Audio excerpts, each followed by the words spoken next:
Segundo bloque de Plural, ya con el columnista Jorge Ríos en la mesa, para hablar de algunas cuestiones relacionadas a la política, al género, a las elecciones. ¿Cómo estás, Jorge? Hola Raúl, ¿cómo estás? ¿Cómo te va? Muy bien, por suerte. ¿Con qué tema viniste hoy? Ya te adelanté Sí, un poquito algunos ya puntos. hiciste el anticipo, exactamente. Bueno, más o menos son los temas que venimos abordando desde esta humilde columna, que tiene que ver con las mujeres, el movimiento de mujeres, el feminismo, las disidencias sexuales y la relación con la política, ¿no? Que es la base también de nuestro programa. Exacto. Venimos hablando de la política en un sentido bastante amplio hasta ahora, y hoy me gustaría por ahí hablar de la política en el sentido más restringido, que es el juego político, digamos, ¿no? La participación política propiamente dicha, ¿no? En el sistema democrático, digamos.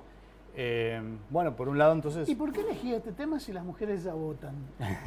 Sí, bueno, eso es lo que mucha gente dice, ¿no? Ya tienen ese derecho, ahora ¿qué más quieren? Ellas. ¿No? Una cosa así, exactamente. Lo mismo también se dice de las personas LGBT, ¿no?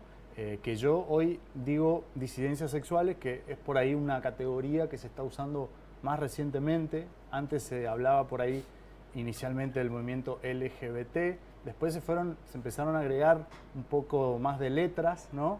A ese acrónimo, para que, bueno, también aparezcan representados otros colectivos, pero ya se hizo una sigla bastante larga, ¿no? LGBTIQ+, y hay gente que ya se marea, entonces ahí se empezó a hablar de la diversidad sexual. Claro.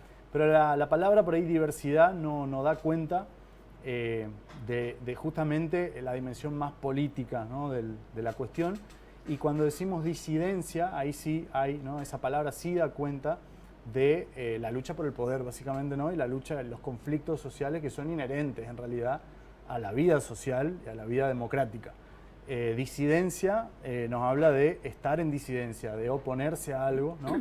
Y en realidad, todas las personas que no son heterosexuales, que no son cisgénero, por ejemplo, las personas trans, lesbianas, travestis, transexuales, entran automáticamente en disidencia con el sistema político que rige, que es el heterosis patriarcado, que lo hemos dicho también en esta columna varias veces, que tiene que ver con ese mandato social que se espera que todas las personas sean heterosexuales. La norma, exactamente. Una norma social, pero que también tiene su correlato en lo jurídico, claro, ¿no?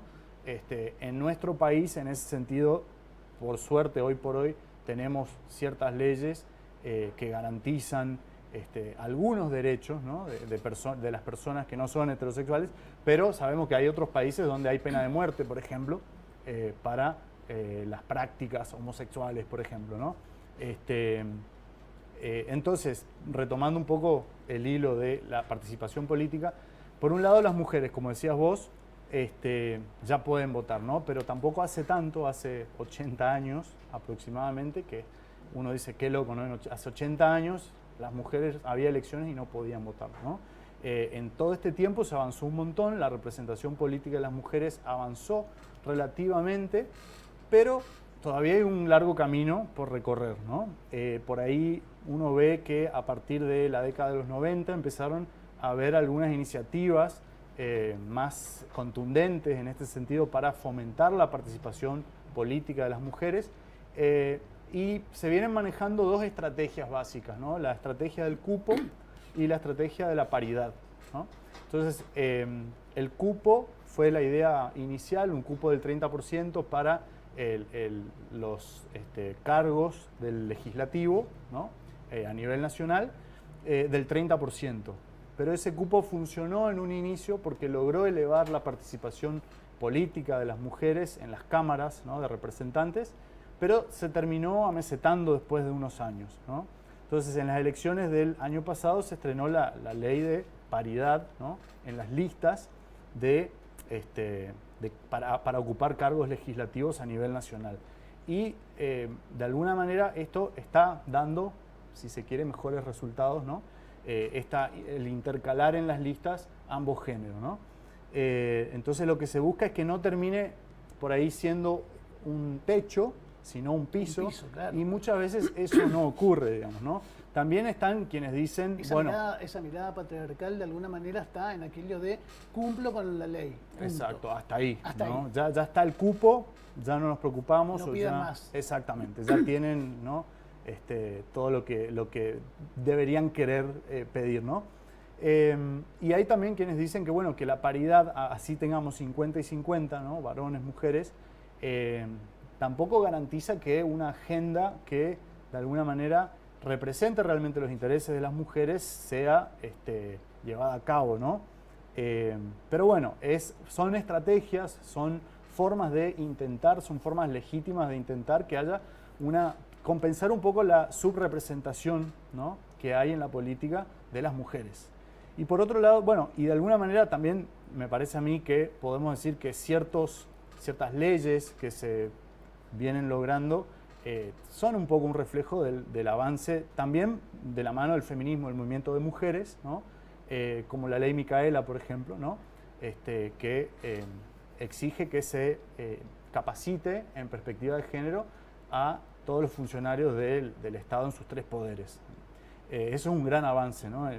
Uno puede también discutir y ver... La ley es un gran avance. La ley es un gran avance. No su puesta en marcha. Exacto. Todavía no lo vemos, y de hecho viene teniendo algunas críticas, ¿no? De cómo se lleva a cabo, quiénes capacitan y demás, pero sin entrar en esa discusión, al menos es un avance. Son intentos, ¿no? Son esfuerzos que se están dando en ese sentido y en cierto punto sirven y ayudan, ¿no?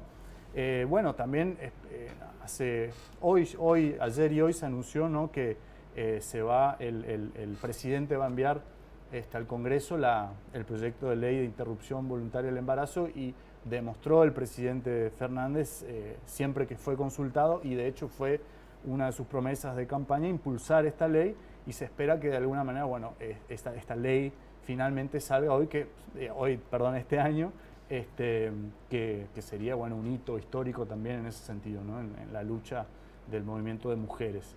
Y con un acuerdo en ese sentido con la ex presidenta, con la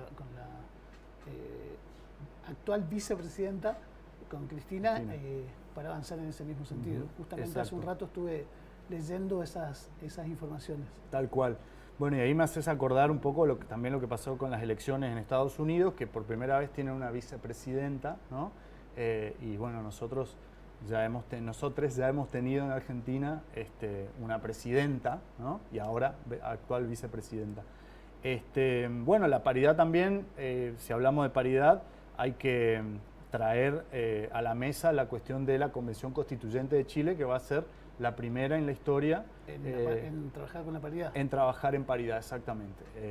Así que también eso es no por ahí del país, pero sí a nivel latinoamericano e incluso mundial, porque no es inédito, no ocurrió nunca, una convención constituyente hecha, digamos, constituida por ambos géneros en igualdad, ¿no? Jorge, ahí quiero hacer una corrección por ahí para no dejar pasar nada más.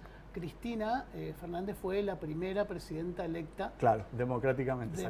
No, fue la primera presidenta electa. Y ahora vicepresidenta. Pero Isabel Perón fue elegida vicepresidenta legítimamente. Claro, ocupó la presidencia por la muerte de su esposo, pero ella fue elegida vicepresidenta. Tenés razón, exactamente. Ella fue la primera mujer en el año 73 en ser elegida en este país. Exacto, tenés razón. No quise dejar pasar nomás sí, no, por supuesto, más vale que no.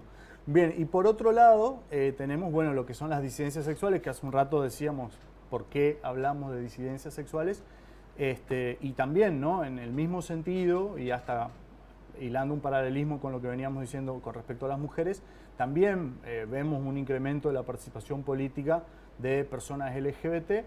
El problema muchas veces es que, hemos tenido siempre, ¿no? Políticos, funcionarios LGBT, el problema es que no siempre lo expresan, exacto, no siempre lo expresan públicamente, ¿no? Pero quienes sí lo expresan públicamente son cada vez más personas en el mundo, y en Argentina en particular. Podemos, por ejemplo, mencionar al gobernador de Tierra del Fuego, que públicamente asume su homosexualidad, digamos. Incluso también... que pese a asumirlo en diciembre del año pasado, cuando va a asumir, fue uno de los ataques más fuertes que sufrió por su condición. Exacto. Cuando lo había planteado públicamente, digamos, Tal a pesar cual. de eso. Sí, sigue siendo, ¿no?, un tema ríspido, ¿no? Y se suele seguir usando ese aspecto, ¿no?, de la Para persona descalificar. para descalificar, exactamente, desacreditar y demás. También, bueno, el diputado Leonardo Grosso, ¿no?, se casó de hecho el año pasado con su pareja del mismo género. Y bueno, y no solamente líderes, figuras políticas reconocidas, sino también, bueno, como también así, como decíamos, el movimiento de mujeres fue logrando impulsar ciertas leyes y que se aprueben. También en Argentina, por supuesto, hemos tenido la ley de matrimonio igualitario en 2010 y en 2012 la ley de identidad de género y este año el decreto presidencial que establecía el cupo laboral travesti trans para el sector público nacional. Y que se empezó a cumplir de alguna manera. Vi en tu Facebook que habías Sí. publicado algo al respecto. Exacto, sí. De a poquito ya están incorporando a las primeras personas que, bueno, de alguna manera se benefician, ¿no?, de este cupo que es del 1%. En el gobierno nacional. En el sector público nacional por ahora, que se espera también que se convierta en una ley, ¿no?, para que pueda consolidarse. Porque por ahora es un decreto. Y en ese sentido también, bueno, así como se espera que se sancione la ley de interrupción voluntaria del embarazo, también se espera desde el movimiento de las disidencias sexuales que se convierta en ley la inclusión laboral travesti trans, que no solamente incluye un cupo mínimo, que suele estar en el orden del 1 y el 3%, sino también una serie de otras medidas y otras políticas públicas en ese sentido, ¿no? Jorge, te voy a interrumpir porque por ahí nos queda un poquito tiempo, pero no quiero dejar pasar la cuestión de la elección de la vicepresidenta de los Estados Unidos. Es mujer, Sí. es descendiente de negros y es descendiente de asiáticos. Exacto. 3 puntos en la cultura norteamericana muy, muy fuertes. Sí, un poco. Negativamente muy fuertes. Exacto, sí, bueno, te imaginarás cómo estarán los seguidores de Trump, ¿no? Sí. Pero bueno, un poco recuerda lo que fue Obama en su momento, ¿no? Pero sí. Obama era varón. Era varón, sí, pero bueno, en teoría con un origen afroamericano y demás, ¿no? Y lo que simboliza eso, lo que representa para la cultura norteamericana, tan exactamente. blanca, tan, ¿no?, patriarcal, exacto. Y bueno, en este caso es como un pasito más, ¿no? No sabemos cuándo habrá un primer presidente transgénero, un primer presidente gay o una primera presidenta lesbiana, pero por ahora ya hay por primera vez una vicepresidenta mujer. De hecho, algunos analistas políticos hablan de que ella llevó a Biden a la presidencia. Sí. Hay varios artículos en ese sentido también. Exacto, sí. Bueno, pero podríamos pensar, ¿no?, que hubiese pasado si la candidata hubiera sido ella, ¿no? También. Pero sí, pareciera que funcionó esa fórmula como acá funcionó la de Lev Fernández, ¿no? En ese momento. ¿Tenés otros temas? Elecciones bueno, lo que comentabas de Chile. Sí, no, decime. No, y lo de Bolivia también.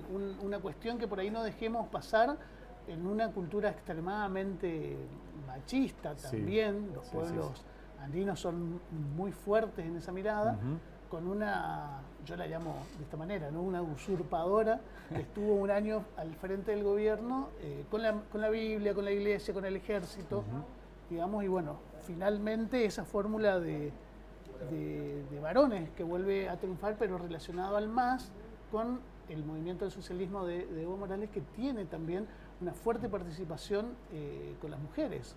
Exacto, sí. Bueno, a veces también uno tiende a pensar, ¿no?, que las disidencias sexuales, las mujeres por ahí encuentran cobijo en los partidos políticos de la izquierda, de la centroizquierda. Pero bueno, también sabemos que ahí entraría a jugar lo que llamamos la interseccionalidad, ¿no?, que no solamente a veces se trata de una cuestión de clase, una cuestión de ideología, una cuestión de género, sino que se intersectan todas estas categorías, ¿no? Y quién sabe si justamente en la política nada está dejado al azar, ¿no? Y quién sabe si la figura de una mujer no se usó justamente de alguna manera para quizá atenuar un poco lo que fue ese golpe en definitiva Claro. de Estado que sufrió el vecino país. Claro. Jorge, te preguntaba la vez anterior si son temas que hay que hablarlos. Sí, ¿Y por por supuesto. qué? Sin dudas, porque como también dijimos desde esta columna varias veces, hay ahí una revolución a medias, ¿no? Que siempre decimos, esa revolución francesa fue de igualdad, fraternidad y libertad solamente para los hombres, literalmente para todos los hombres, pero solo para los hombres, heterosexuales, de cierta clase, de cierta etnia. Entonces, no fue universal. No fue universal para nada. Entonces seguimos haciendo esas revoluciones o intentando hacerlas para llegar a sociedades que realmente sean un poco más igualitarias al menos. Jorge, muchas gracias. Te Gracias. esperamos dentro de 3 semanas. ¿Cómo no? Un placer. Hacemos una pausa y enseguida volvemos.